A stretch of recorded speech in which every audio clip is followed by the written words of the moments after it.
Ең улы тамақ және ең улы шай ол кешегіден қалған шай мен тамақ.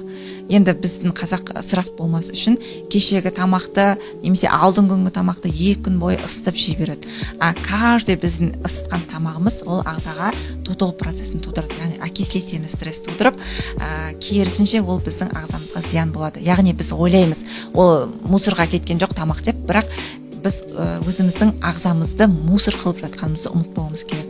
Поэтому ең күшті нәрсе, мысалы жапондықтар неге ұзақ өмір жасайды? Өйткені олар мысалы түсте істеген тамақты кешке ысытып жемейді.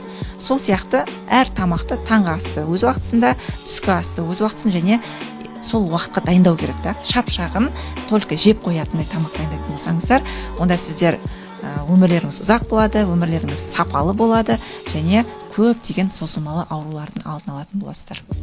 Ақпарат пайдалы болса, міндетті түрде комментарияға бөлісіп, парақшаға